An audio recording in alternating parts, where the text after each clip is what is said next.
सिंध की सिंधी अवाम और उसका रद्द अमल।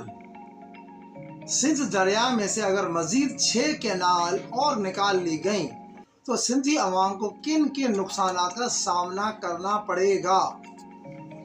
सिंध सूबे की ज़मीन बंजर हो जाएगी, बेरोज़गारी और गुर्बत में मज़ीद इजाफा होगा। गांव देहात से लोग शहरों की तरफ नकल मकानी करेंगे, जिसकी वजह से गैर ज़रूरी समाजी मसाइल पैदा होंगे। माहौलियात में बहुत नापसंदीदा मसाइल पैदा होंगे और तमाम ज़्यादा बीमारियां पैदा होंगी। परिंदे यानी चिरंद परिंद जंगली जानवर या तो मर जाएंगे या सिंध के इलाकों को छोड़ देंगे। मछली की नस्ल नापैद हो जाएगी। सिंध दरिया में से 6 कैनाल निकालने से अरबी समंदर के किनारे पर आबाद इलाका खुद ब खुद एक समंदर बन जाएगा। सिंध दरिया से सिंध की तहजीब, सकाफत और तमद्दुन का नामो निशान बाकी नहीं रहेगा। पानी की कमी की वजह से काश्तकारों के दरमियान खूनी तकरार पैदा होंगे। पानी का सतह लेवल हज़ारों फीट मजीद नीचे चला जाएगा। पानी का सतह लेवल हज़ारों फीट मजीद नीचे चला जाएगा। दरख्त सूख यानी खुश्क हो जाएंगे और मवेशी प्यास और भूख से मर जाएंगे।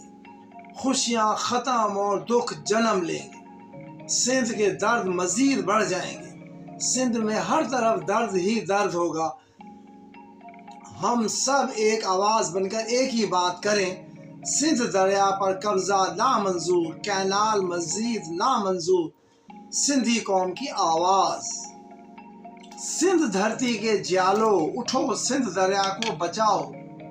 आज ये दरिया आपसे कुछ मांग रहा है। बेरोज़गारी बढ़ जाएगी।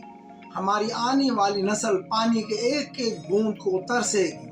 अगर सिंधु दरिया में पानी ना होगा तो हमारी ज़मीनें बंजर हो जाएंगी। फिर हमारी ये डिग्रियां, हमारी इंजीनियरिंग, हमारी डॉक्टरेट के लिए मेहनत, हमारे तालीमी अदारे, हमारे कारोबार, सिंध का ज़ख़ीरा शुदा पानी के बगैर सब कुछ तबाह बर्बाद हो जाएगा। दोस्तों, अपने अज़्म के साथ हम वकला बिरादरी का साथ दें, जिनको वोट देकर हमने इक़्तिदार पर बिठाया है।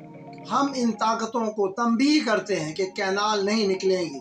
हम इसके ख़िलाफ़ आवाज़ उठाएंगे।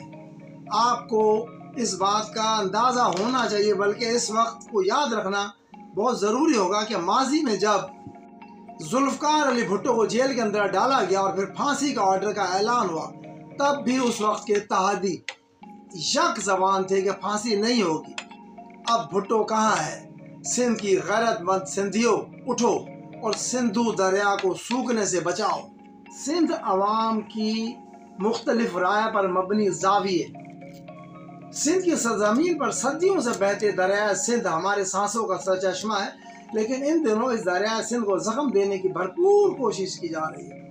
एक तरफ हुक्मरान जमात दावा करती है कि वो सिंध और उसके अवाम के हकूक़ की निगहबान है, हर उस इक़दाम की मुखालिफ है जो सिंध दरिया पर बने किसी भी गैर कानूनी इक़दाम हो, लेकिन फिर साथ साथ चौलिस्तान कैनाल पर काम बड़े ज़ोर शोर से जारी है।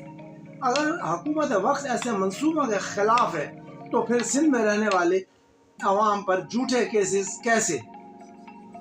एहतजाज की आवाज़ को दबाने का मतलब फिर यही है, बल्कि साबित करता है कि ये सिंध अवाम की हिमायत है या फिर इक़्तिदार के नशे में सिंध धरती का खुला सौदा।